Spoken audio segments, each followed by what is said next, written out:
This is the Yanks Go Yard podcast with Adam Weinrib and Thomas Carinante.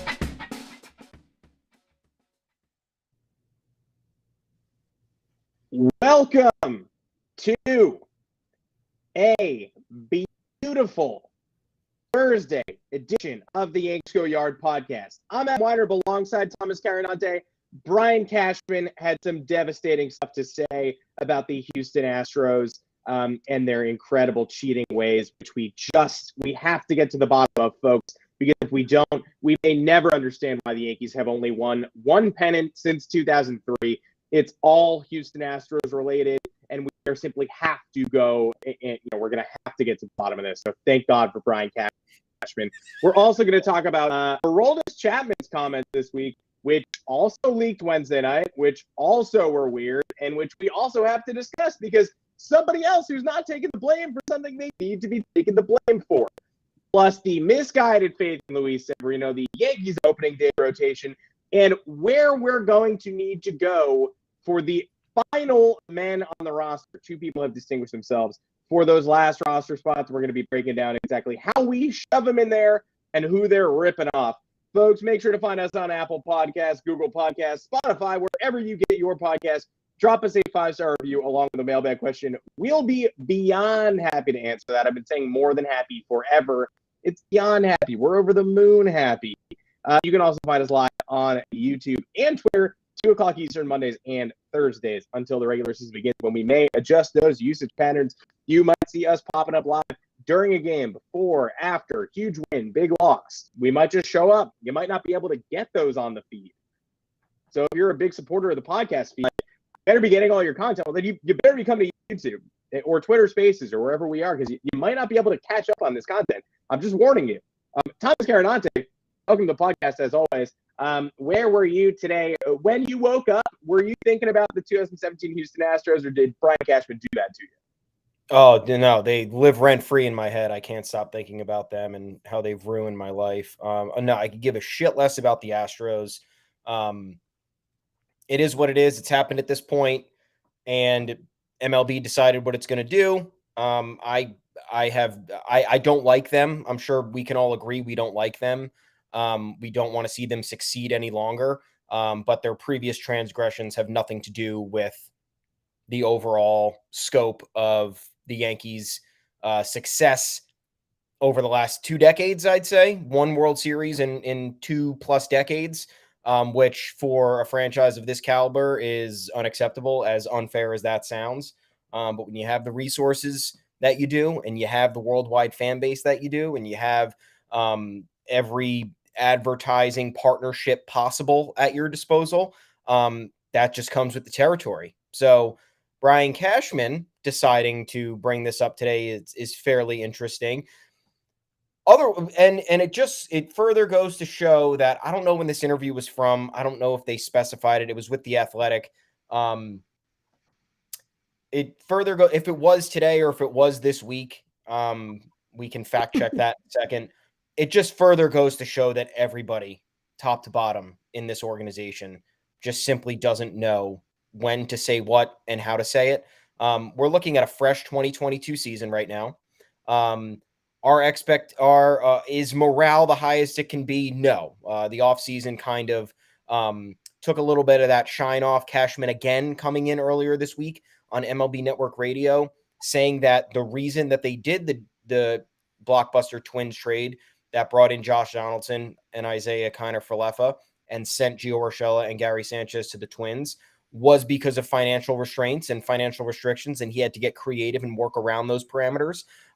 So a lot of the prophecies that we had been, and even other fans, a lot of this is a big talk on Twitter. It's a big talk almost everywhere, beat writers as well, talking about the Yankees' hesitancy to go over that payroll. I know it's the highest payroll in franchise history, but when you're almost $2 billion worth more than the next highest franchise, which is the Dodgers, you should have a little bit more of an inclination to spend more money. Because, look, we look at last year and we look at the year before.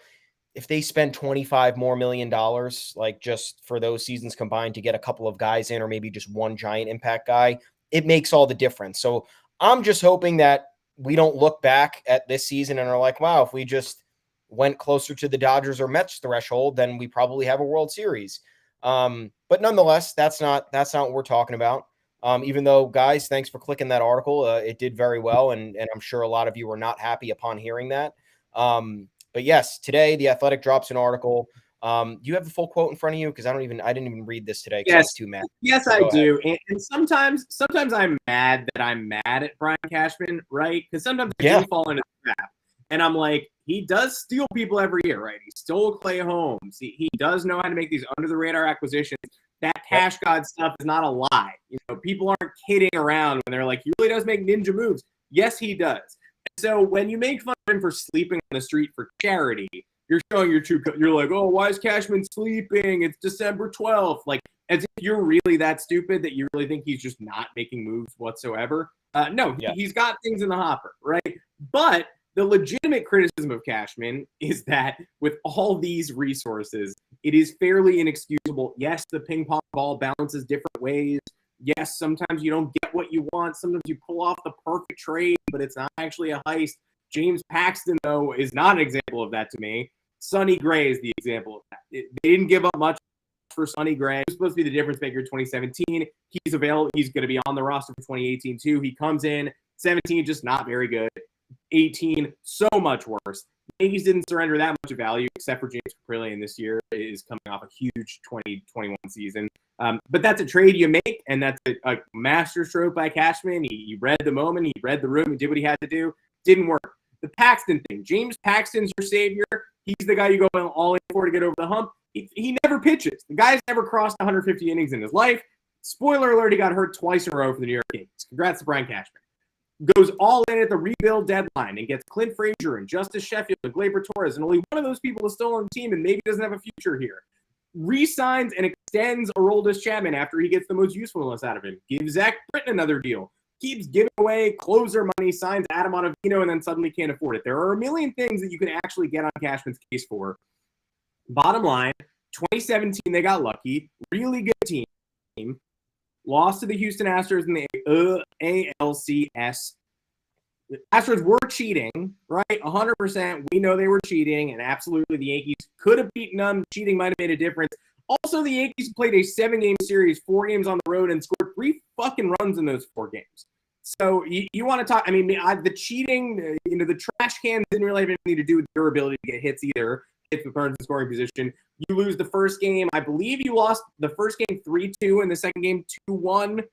No, they did score runs in game. Maybe the first one was a shutout. I mean, either way, I know they lost game 2-1 because Aroldis Chapman got walked off by Correa and Altuve. We'll get to Aroldis Chapman later and the various roles that people played in the Yankees not winning World Series during this era. That's why that one's so fresh in my mind. We'll talk about that. But 2-1, 2-1, right? The Astros didn't exactly knock the cover off the ball either. If they were cheating. 7-1, 4-0. Yeah, most minute advantage ever in games 1 and 2. The Yankee pitching definitely held up. The issue was not that the Astros bats were bludgeoning the Yankees in that series. And you know who actually has a gripe? The 2017 Boston Red Sox, who got absolutely ambushed by the Astros in games 1 and 2 at home. Went home and basically did what the Yankees did. Held serve, whipped them in game 3, had a chance to put them away in game 4. The Astros had a late comeback. But again, that should have been like a 2-2 series going back to Houston, or you never know. The Astros pounded the Red Sox, destroyed Chris Sale, clearly, and we know what we know about that team that season. So anyway, Brian Cashman still hung up on this one lost World Series in a year in which the Yankees were lucky to be where they were, did not really lose that series because the Astros bats going off at home, and would only have made the World Series if they passed the Astros. They still got the Dodgers ahead of them, who were a better team than the Yankees.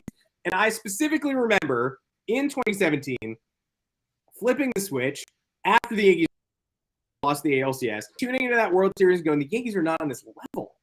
Like, watching the ALCS that year and being like, oh my God, they're up 3-2 all of a sudden.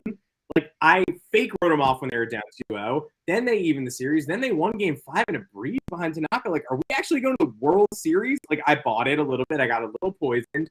Game 6 and 7 happen. Yankees look terrible on the road. They never hit. They don't have a Game 7 starter lined up. It's CC Sabathia, and they lose, right? They lose. It's very upsetting.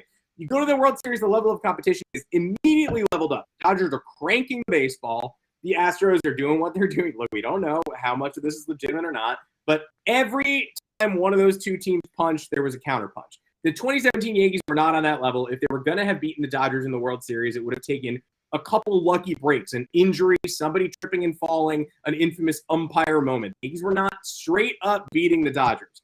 And that's the only year that they've been close.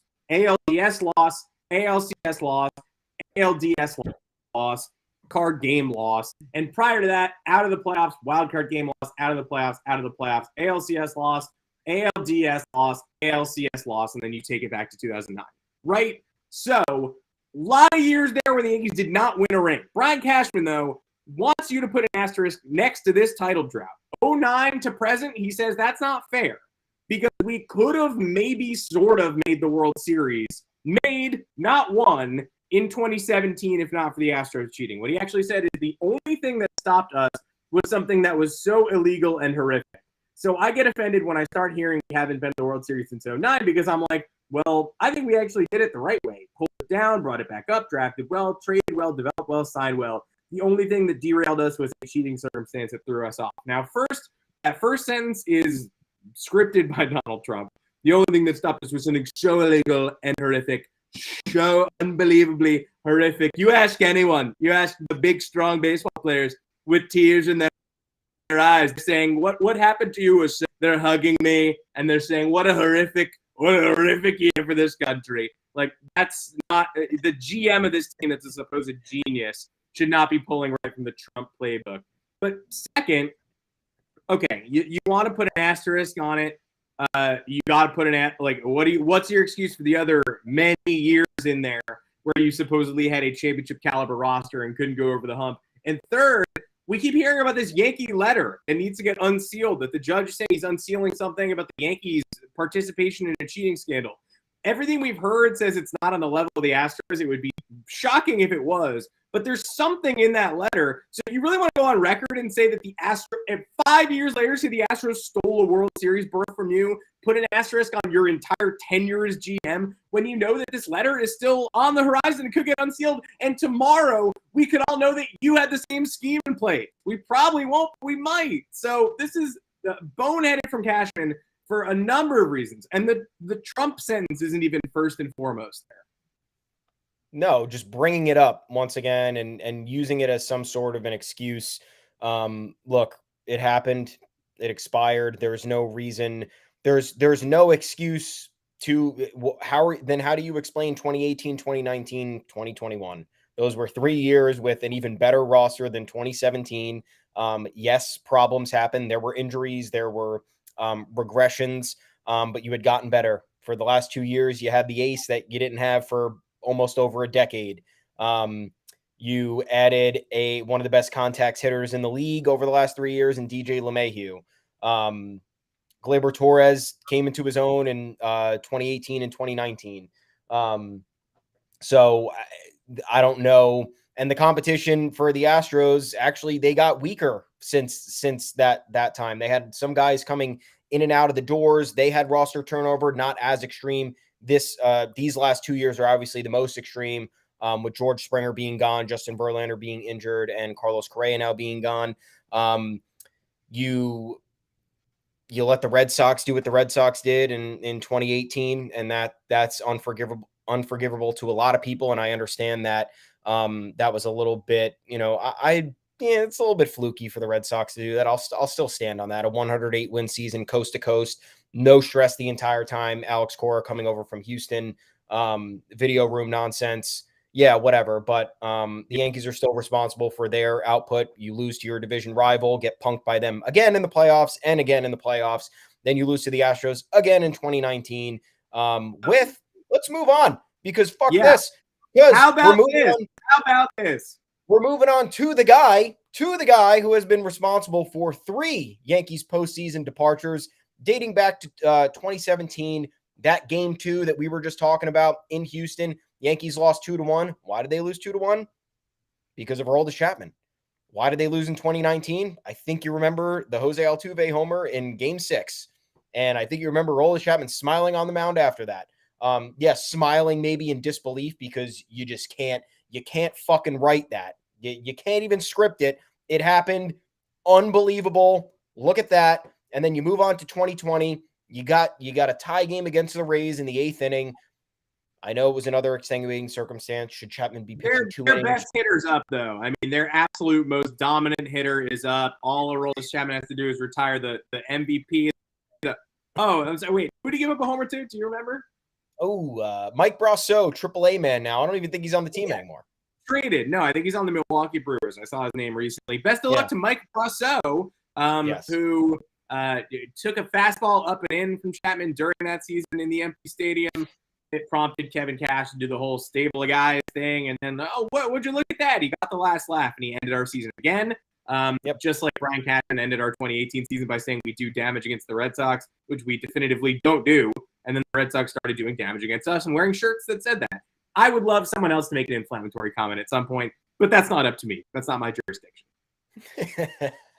But then, so look, I'm not going to make an excuse for Chapman here, but whenever stuff comes through a translator, you know that it could be not the tone that he meant, or it could have been maybe he meant something else.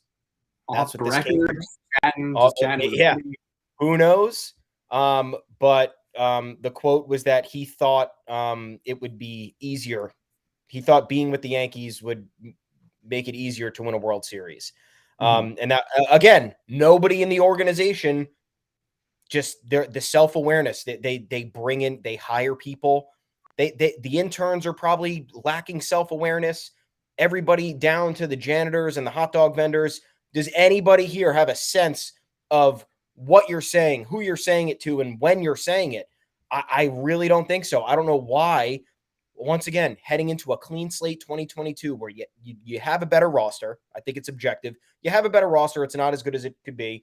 You're trying to get rid of the stink from 2020 and 2021. You're trying to forget about the Houston Astros, who shit like this makes Houston fans think, oh, we're living rent-free in the Yankees' heads. We got them. We got them. Mattress Max got them, dude. $1 million bet left and right. We're doing it. I don't know why these two comments would come out. We're a week from opening day. It is 1 week until opening day, and we face the Boston Red Sox, and this is the discourse. There's obviously other cool things to talk about, which we're going to get to in a few minutes, but I don't know how you cloud the media with stuff like this, knowing who you are. You are the New York Yankees. You are you're the most heavily followed, one of the most heavily followed sports teams in the world, definitely the most heavily followed in Major League Baseball. And this is the type of energy, bad vibes, wrongful attention-grabbing stuff that we're putting out there. And I couldn't understand it for the life of me. You left out 2021, too, when the Yankees were 1 game, 1 win away from hosting the wild card game. And Aroldis Chapman blew conservatively 9 wins last summer. Like the worst May and June you'll ever see. If just one of these meltdowns doesn't happen, many of which fell on his shoulders. The Yankees are hosting that game. I'm not going to say Giancarlo Stanton would have had 3 homers. Didn't you see the wall at Fenway? Yeah, I think the game would have played a little differently. That's not how baseball works. You can't just be like, yeah, and hey, if they played it in a silo, the Yankees would have won 180 to 144. Like, you can't just be the stupidest person alive. Yeah, if they played it at a Little League field, it would have been a different game too. Everybody would have homered. Like, you can't be that guy. Yeah. But difference between a home game and a road game, folks, very significant. And Chapman somehow did not blow a single game to the Red Sox last year, which is stunning. I'm trying to go through the Rolodex. I don't think he did. I mean, Loizaga lost that one on the road. That there was obviously the one where Brooks Kriske threw a bunch of wild pitches. Chad, they blew that 4-0 lead. If they had held on to one of those Red Sox games, the Red Sox would have been out of the playoffs, right? They're 1 game ahead of the Blue Jays, and the Blue Jays would have the tiebreaker. So much hangs on the edge of a knife here. But 2021 isn't even the year to think about it. It's the most indirectly he's ruined our chances of winning a World Series. Yes. 2020, he ended a series. 2019, he ended a series. 2017, 6.75 ERA in the ALCS and let the Astros walk him off the series, but it's a 7-gamer. got 3. We entered the 9th inning, tied another one, and our closer said, "No, I'm going to go home." 2016 gave up a game-tying home run in Game 7 of the World Series to Rajai Davis. And the only reason the Cubs won the World Series is because of a miracle rain delay. So he's almost single-handedly responsible for his team losing the chance at the World Series in 16, 19, 20, and pretty close in 17, and also kind of in 21. So is Aroldis Chapman a great closer? Yes. Are Yankee fans biased because we had Mariano Rivera for so long we think he's bad? Yes, absolutely. Some of that leaks in.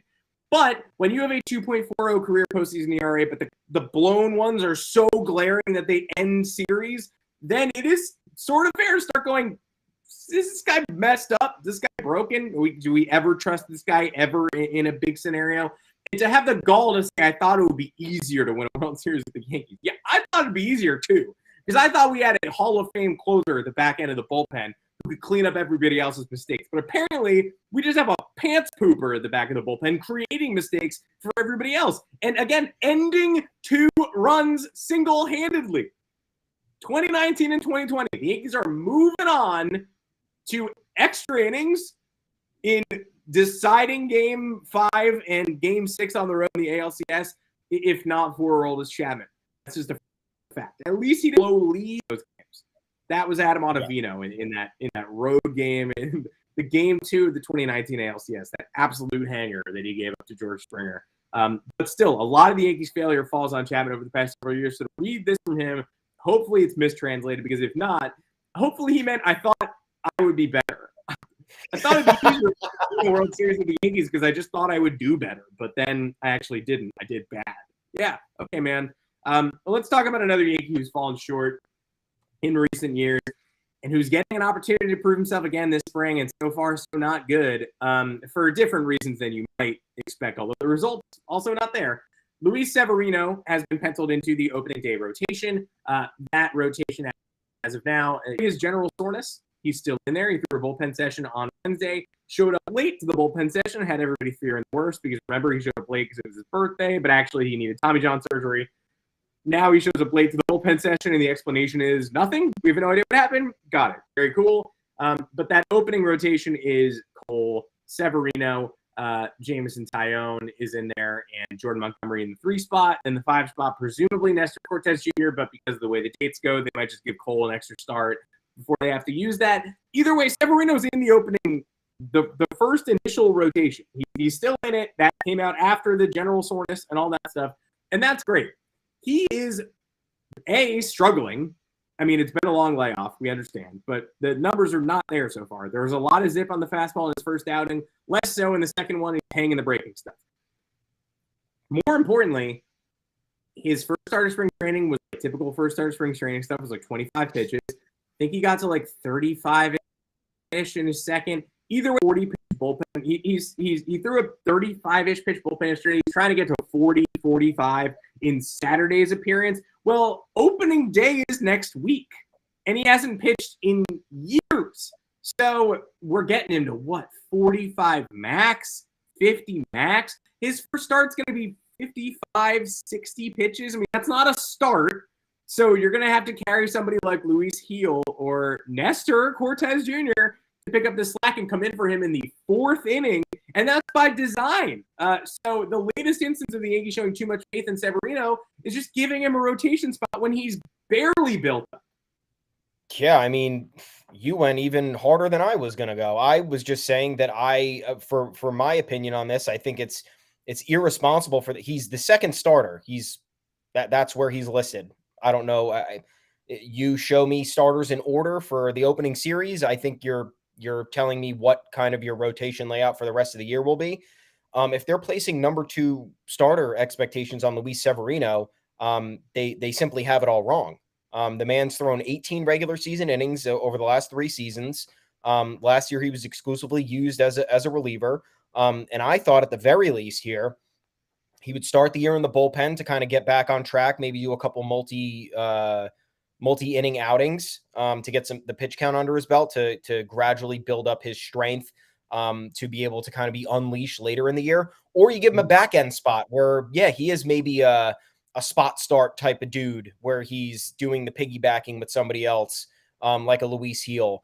Because quite frankly, I know that there are concerns with Nestor Cortez and his workload, but like he threw 90-something innings last year. I'd rather have that person with a guaranteed rotation spot closer to the top than Luis Severino, who, look, and we could talk about spring training too. Are spring training stats gospel? Absolutely not. But spring training does serve a purpose for certain players. Luis Severino falls under the category of the player you kind of need to watch. Luis Severino's already been among the best pitchers in baseball. He was a top 3 Cy Young finisher one year, and then a top 10 another year in 2017 and 2018. Yeah. So he's already been there. He's already been at one point anointed the Yankees' next ace. This isn't like a situation where, oh, we're still trying to see how this plays out and we think he has the potential. Luis Severino's gotten there. Injuries have derailed what he's been able to do. He's also kind of crumbled under pressure a multitude of times. Do we need to go through those? I don't really think so. Go on. He forgot when the game started. That's really the only one. He forgot when the game started. Then he got rocked that game. He actually had gutsy performances in that 2019 ALCS against the Astros, but just wasn't enough. Coming back with all of those, all that rest additionally. And it's injury after injury now. It's soreness here. It's pain there. It's a groin injury that looks like his leg fell off, but it's actually a grade 1 strain. So he's only out for 2 weeks. It's shoulder soreness. It's surprise Tommy John surgery. The list goes on and on. So to add the pressure in of, hey, you're going to be our number 2 starter on top of a guy who's struggled with injuries, on top of a guy who's struggled with the spotlight a little bit, and on top of this spring performance, which does it alarm me? I'm not freaking out, but I'm looking at the numbers and I'm saying, okay, well, Luis Severino's had a long time to rest. He's had ample time this offseason, a lot of time to sit back, go through his routine, get back on track. And here we are at spring training, 3 2/3 innings, 7 earned runs, I think, 5 walks and 1 strikeout. It's not good, man. The velocity, yes, there, and then it's not there. The location is right into the barrel of the bats. Once again, this is not a Clark Schmidt situation where Clark Schmidt is still trying to find his MLB footing and make an impression. Luis Severino's impression has been made, his stature has been determined, and his ceiling has been reached. And now we're back at square one where it's not looking great right now. Do I think it can turn around? Absolutely. Am I confident it will? Not really. Like I said, 18 regular season innings over 3 years. And issues along the way, every issue that you could potentially imagine. I'm even shocked that he said he had soreness. I think, like, once again, this fucking team, no awareness at all. Why are you going to tell the media you're sore? You've had 3 injuries to different parts of your body over the last year, shoulder, elbow, and groin, and you're going to say that you're still dealing with soreness. And it's just going to create more. It's going to create more negative headlines. It's going to create more people questioning about your durability and your ability to achieve. Well, I'm doing it right now. Your ability to achieve expectations as a potential number 2 starter. You've done it before, but now we're looking at a long layoff with a ton of injuries. Is the mental aspect there? I don't know. It feels like it's not. I'm not in the locker room. I'm not there with him every day, so I do not know, and I'm happy to admit that. But just based on what you know with athletes and how you've seen certain people perform and deliver, just doesn't feel like it's all there to me. And now to think that you're going to get 150 innings out of this guy after getting 18 over the last 3 years, I don't know what the thought process is there, unless they plan to use him as a starter in the beginning and then move him to the bullpen. But that seems like a backwards move. I don't know how you feel about this, but I think that this is a major miscalculation in the early going. Yeah, 3rd place in the Cy Young voting in 2017, 9th place in 2018. And by the second half of 2018, he was already not looking like himself. He was throwing cement mixer. And I went to a Severino home start during the back end of 2018 where he got rocked by the Mets, and not the good Mets. The Jose Bautista homered off him. Like, it was one of the worst starts you'll ever see. It was like 4 1/3, like 5 homers or something. It was terrible. And so it's been since the first half of 2018 that he's really looked like this number 2 ace type. So I have all the hope hope in the world that Luis Severino can regain that edge. I'm not anti-Luis Severino, and if he's healthy, he's in the rotation. And he's getting the honors, right? And if he's healthy, if he can go 150 innings, he's a huge piece here. But you just can't ensure that he will be. And the Yankees did not build any additional depth. Now, David Garcia throwing the ball harder than last year by 4 miles an hour. Looks great. Clark Schmidt had a great outing the other day. I tuned in for his worst inning. But in the first and the third, he was fantastic. Fastballs dotting, breaking stuff, dipping. Luis, he looks amazing this spring. Those are 3 guys who we haven't really mentioned who could take this rotation to the next level if they're going to be top prospects and they're going to dominate. All that being said, I still would have acquired somebody else, somebody who I know can give me major league innings without being a youngster or a rookie or someone coming off 50 innings last year. Because Luis Severino, and this sounds harsh, just isn't a guy. That's what I keep saying. He's not a guy. And it's much better if you think about it that way. If you go, oh, no, my number 2 starter has general soreness, then you'll be upset. Because he's coming a bunch of injuries, and you'll roll your eyes and say, here we go again. But if you just read that and say, not a guy, never didn't think he was a guy, still not a guy, it may lower your ceiling for the season, but at least you won't be shocked when he comes down with bouts of general soreness or fatigue or things like that. And you're right. I don't know why he's telling, if it's not a big deal, I don't know why he's telling the media. If Josh Donaldson's not going to miss any time with his shoulder issue, why is he telling the media he has a sore shoulder? Here, definition of something I don't need to know is I'm having pain, but it's not going to affect my production or my availability. Okay. That's my life injury report. I'm having pain, but I'm going to work. Yeah, my body hurts for sure, but it's not going to change the fact that I'm available, and it hasn't changed my play so far, and I'm hitting a lot of home runs. Great. Keep it. It's okay. Neat. Especially if you're injury prone. I just don't need to be hearing about oh, my body. I mean, it's horrible, but I'm gonna play. Okay, great. Don't need to know that at all. The Severino thing. I mean, the rush. He missed the bullpen session. He missed this. He missed the start.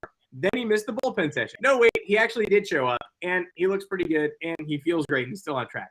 All of these things are great. I endorse giving Luis Severino a run in the rotation, but he's gonna need a piggyback for the start of the season. And the sooner you accept that he's just not going to give you the amount that you think you deserve from him, the better, because it's just not going to happen.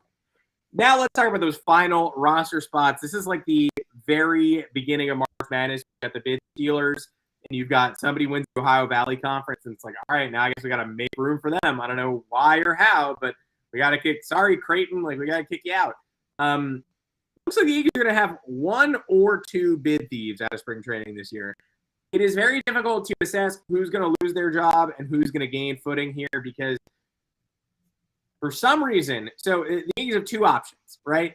Marwin Gonzalez and Manny Banuelos, both on non-roster invitee deals, not on the 40-man. Either of them makes the team, they're going to have to jettison somebody off the 40-man, which has been filled for a while. Zach Britton has been moved to the 60-day. So is Domingo Germán. He apparently doesn't even need to be there, but he is there, and great, don't care. Why don't you sit quietly for a little while? Marwin Gonzalez is apparently going to make this roster. He's hitting .500 this spring, and he provides versatility. He's been playing backup first. I understand why the Yankees want to shove this guy onto the roster. That means someone's going to be losing a spot. No protection. Could be Joely Rodriguez, who, to be honest, I don't think needs to be in this bullpen. Going to be perfectly blunt with you. I saw the Yankees are carrying 14 to 15 to 16 pitchers this year on the 28-man opening day roster. So if you're carrying that many pitchers, I guess you're trying to go north with Joely Rodriguez. But again, someone has to lose a roster spot.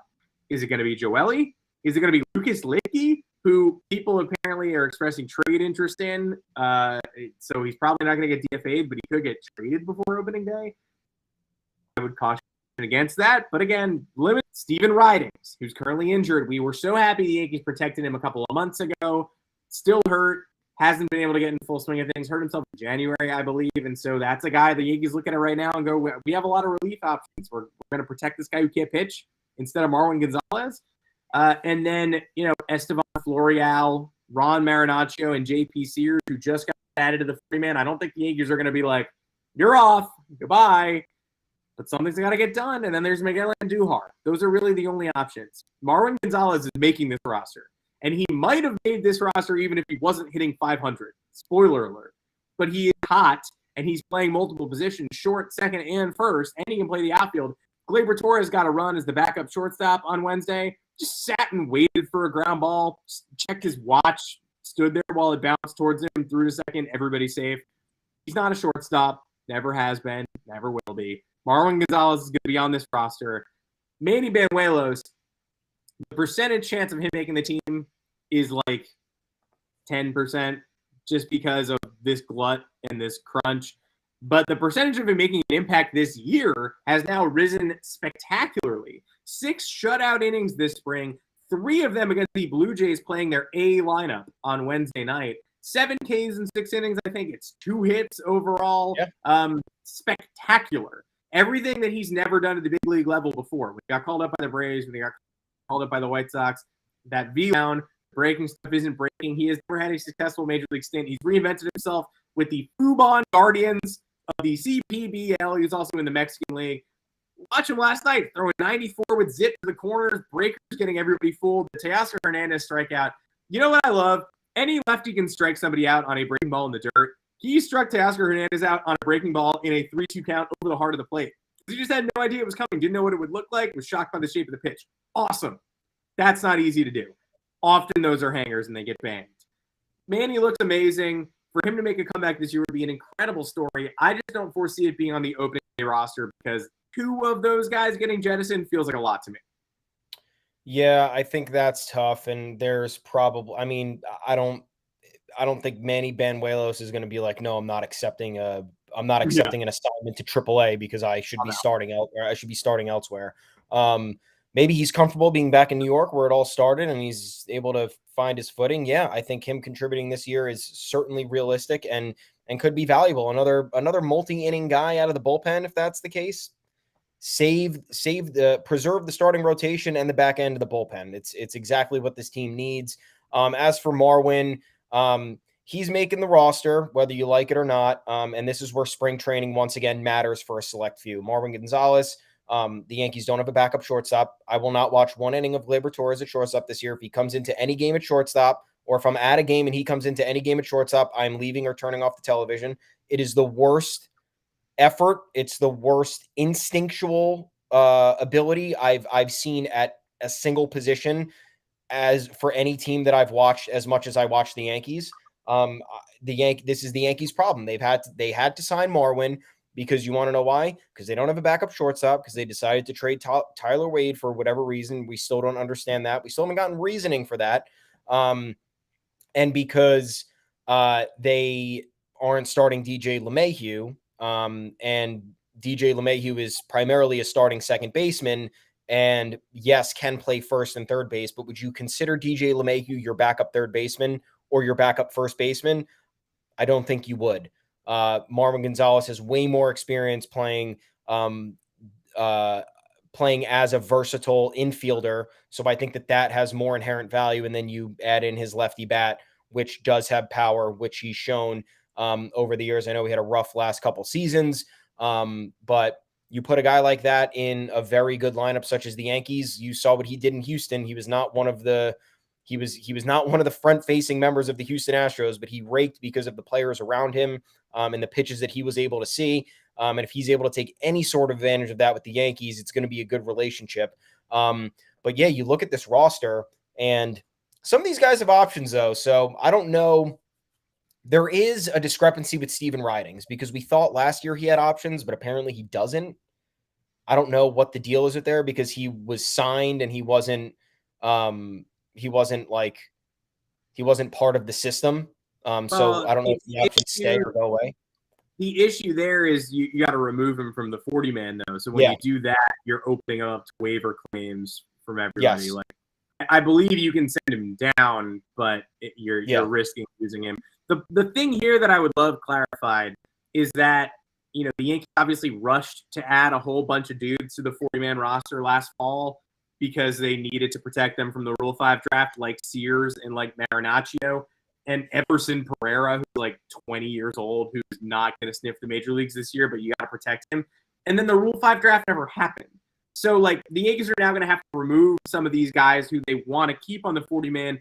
The obvious choice would be, like, Ron Marinaccio and J.P. Sears can wait, right? They can all hang out in the minor leagues. We'd rather use Manny Banuelos.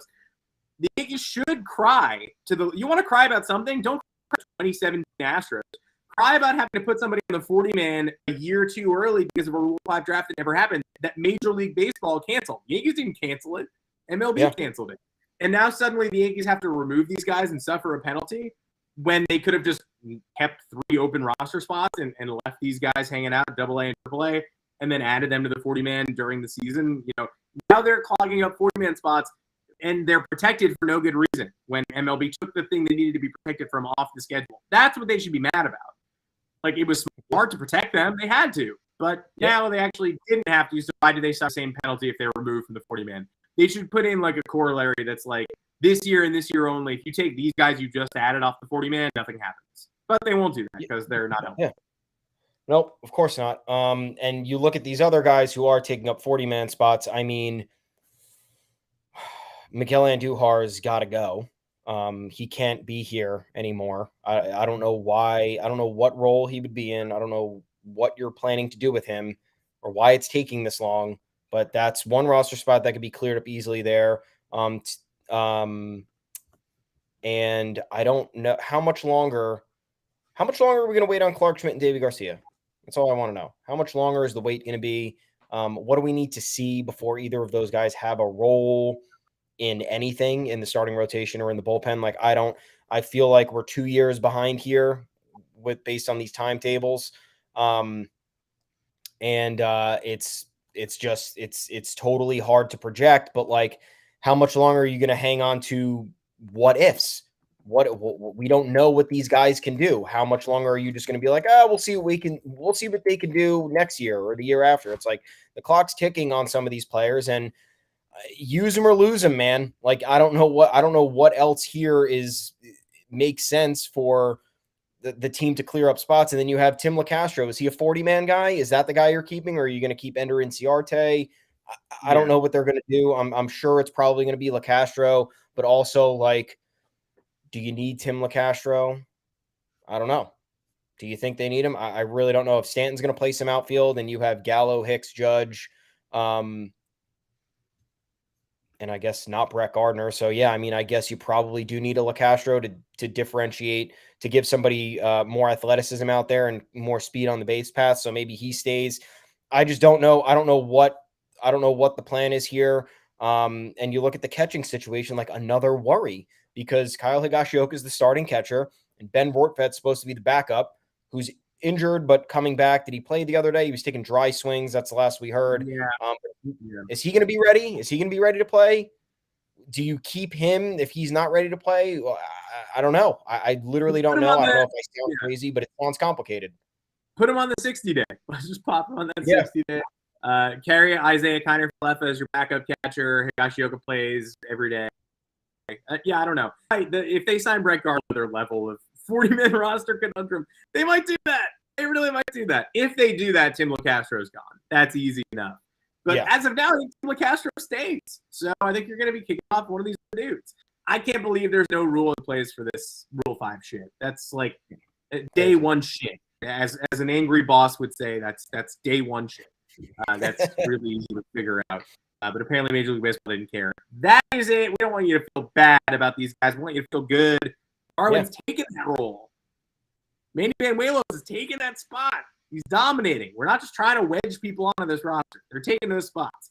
I had somebody tell me, like, if Marwin Gonzalez is making your team, what does that say about the team? I don't know how you keeping a veteran infielder hitting 500 off your opening day roster, buddy. You want to talk to me about that? It's been good. He's terrible. Third guy off the bench. Like, this is the least. This is the thing you need to worry about the least. Worry about your own backyard. How about that? The Red Sox look good. Now they look bad. Red Sox won't extend Rafael Devers. Maybe, obviously, a Red Sox fan said that stuff about Marwin to me. And now, just think about your own team. It's not so peachy keen over there in Boston. There's a reason you're a long shot to win the division. You might do it, but there's a reason you're a long shot. Marwin. Manny, special shout out to Manny, by the way. It's been so long. Traded him to the Braves. Hilarious trade after 2014. He had Tommy John in 2013. Prospects shine off a little bit there. They end up dumping him at what seemed like the lowest possible value for David Carpenter and Chasen Shreve. David Carpenter was the highlight of that trade. He was terrible that year, and it was his last full year in Major League Baseball. Chasen Shreve was okay for the Yankees for a while. Ended up getting them Luke Voigt, partially, kind of. Cool, interesting. But Manny just fell off the face of the earth from there. I specifically remember he made it back to the majors with the White Sox in 2018, and the 2018 Red Sox just bludgeoned him. I think it was like 8 earned runs in the third of an inning. I think it was like 10-0 after the first. I remember I was with a Red Sox fan buddy watching that game because it was the day of the Kentucky Derby when the cheating horse cheated and won the Kentucky Derby. Yeah. So I remember that day very specifically, just checking my phone and being like, it's 8-0 Red Sox. And 6 minutes, and Manny Banuelos is getting destroyed. So very sad, low valley, but this is absolutely a peak. And of the killer bees with Betances and Brackman, Betances all-star appearances 4 years in a row, huge. An amazing Yankee career that fell apart, but a complete success. Andrew Brackman was like a 6'11" right-hander who was terrible. So interesting that we had him, but no, not a steal. And then Manny could make it 2 out of 3. It'd be pretty cool. Any contribution to the Pinstripes is a bonus at this point. He's been very humble about his journey. We're very excited, and I hope that he makes the roster at some point. And again, we're going to need pitching depth in April. So if it's not day 1, might be day 4. Might be pretty quick. That is it for this edition of the Yanks Go Yard podcast. You can make sure to find us on Apple Podcasts, Google Podcasts, Spotify, wherever you get your podcast. Make sure to drop us those vaunted 5-star reviews along with the mailbag question. In that review, we'll address, we'll discuss, we'll do anything you want us to. And you can find us live on YouTube Mondays and Thursdays, 2 o'clock Eastern time. That's Eastern time, not Pacific time. 2 o'clock Pacific, the pod's going to be up, so you can just go to your podcast app and listen to it if you're operating on Pacific time. Until next time, I'm Adam Weiner. You can find me on Twitter at Adam Weiner. I'm Thomas Carinante. You can find me at Tommy's_takes, where I'm going to start some sort of conversation because Rob Refsnyder might make the Red Sox opening day roster. Did you see that? I saw that, and he's like, somebody had a hilarious tweet. Somebody had a hilarious tweet yesterday where they were like, wonder if these factor into the Red Sox roster mix. Travis Shaw, 0 for 17 with 7 Ks. Rob Refsnyder, 4 for 22 with 9 Ks. And I left that tweet being like, wow, those people have both sucked. And then apparently the takeaway I was supposed to have from that tweet was that Rob Refsnyder is going to make the team instead of Travis Shaw. Yeah. Like, all righty then. But, like, those numbers seem terrible. Whatever. Best of luck to you. Yeah. Very weird. So there's that to deal with. Maybe we're going against Rob Refsnyder opening day weekend. Holy shit. But in the meantime, head on over to yanksgoyard.com. Plenty of content there for you. Bylines are there. We got a fan-sided 15-year anniversary. We got catered content to that, which is tomorrow. Also, talk to us on the official Yanks Go Yard Twitter account at YanksGoYardFS. We'll be there. We're going to be there all weekend. We're going to be there next week, and we're going to be there for opening weekend. So it's going to be a great time to talk to fans, add into the discourse, have some fun. And until then, folks, last weekend you can enjoy before the stress sets in, before you're tuned into Yankees baseball, watching every inning, every pitch, yelling at the TV, throwing lamps, whatever you do when you're watching the games. Enjoy this last final weekend without baseball, and we'll talk to you next on Monday. This will be your final weekend without baseball, unless you don't have Amazon Prime, in which case you're missing 21 Yankee games this year for some reason. Best of luck to you all. More reason to listen to the podcast, which is free and not on Amazon Prime. We'll see you on Monday.